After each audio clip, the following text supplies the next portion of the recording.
আসসালামু আলাইকুম ওয়া রাহমাতুল্লাহি ওয়া বারাকাতুহু।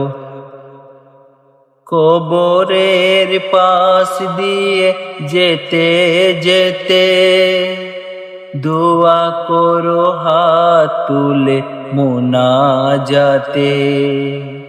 কবরের পাশ দিয়ে যেতে যেতে দোয়া করো হাত তুলে মুনাজাতে।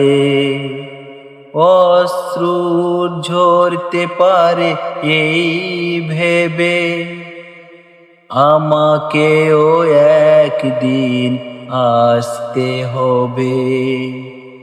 কবরে একদিন আসতে হবে। কবরের পাশ দিয়ে যেতে যেতে দোয়া